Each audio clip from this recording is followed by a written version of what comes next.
cannot be happy or satisfied in your life or feel complete in any way without love.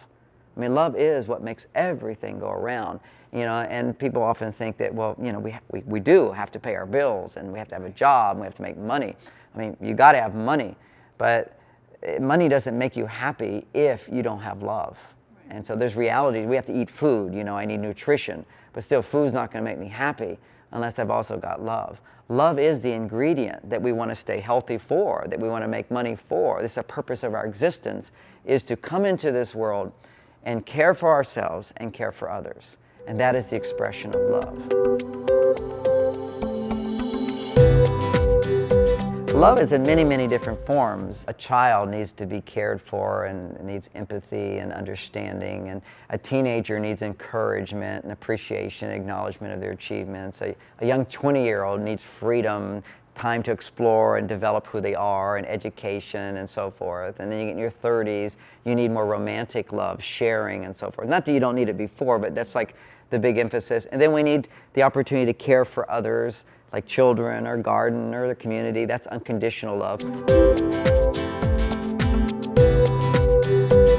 Clearly not everybody is here to find their completion through romantic love. I know many people who don't have romantic love, and they're very happy people. In my own life, I have the experience. I was a celibate monk for 9 years. I had no romantic love, but I had an affair with God. God was all I wanted, and I'd meditate for hours and do yoga and quest and learn and study and so forth. Totally satisfied. Didn't need a woman in my life at all. Then I achieved that, and then I needed a woman.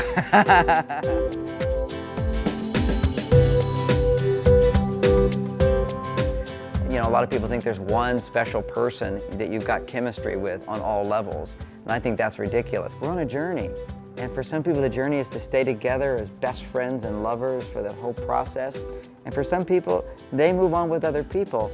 What I try to do is help them to move on with love. Because often people don't know how to end their relationships. They don't know how to start new relationships. They don't have the good skills to do it.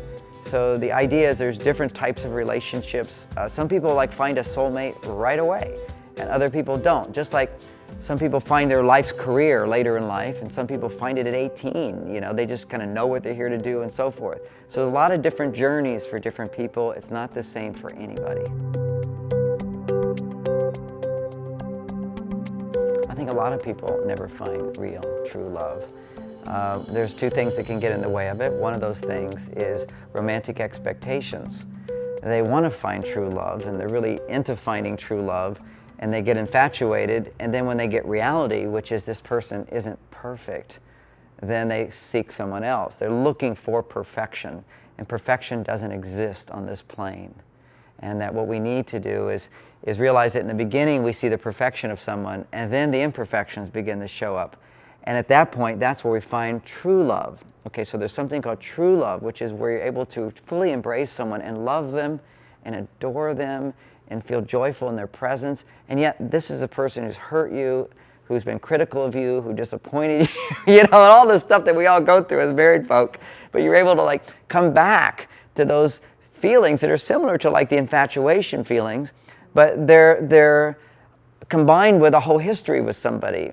Dante said it beautifully when he said, life is a process of going from innocence, which is what falling in love is. Oh, we're just meant to be together. It's going to be perfect. Everything's going to be wonderful. Everything feels so good now. Oh my gosh, I'm so lucky to have found you.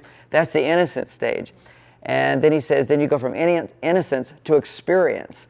And experience is, well, things don't always turn out, and I didn't really get what I needed, and you should have done this, and this didn't happen, and bummer. Yes. So you go to that side of it. And then you have, after you have experience, then you have innocence regained. And that's what real maturity is, and that's what real love is. The passion can grow in a lifetime, because what happens is you have to know how to keep the sexuality alive, but your relationship has been growing through love. See, when you first are infatuated and you love someone, you don't know who they are. My wife was in love with me, but she didn't know who I am. She didn't see all of me. And I remember in my marriage, it was about 6 or 7 years we were making love, and it was just spectacular. It was great. It was fantastic. And when it's that good, I will always sort of interview her afterwards. Was it good for you? And what was great for you? And I said, well, wasn't that that was as good as it was in the beginning. And then she goes, well, it was actually kind of better. And it wasn't good in the beginning? And she says, it was great in the beginning. It was great tonight. But in the beginning, I didn't know who you were. Now I've seen the best of you, and I've seen the worst of you. And I still love you. And you've seen the best of me and the worst of me, and you still love me. That's what makes it great. And she said that to me. I went, yeah, this is not just sexual performance here, you know, action night, whatever it is, but this is like you have that, and you have someone that you truly, truly love. You know who it is, you look them in the eyes, and you know their soul, there's that connection which is there, and you can still feel that much love. That's a higher level of enlightenment. That's the jackpot.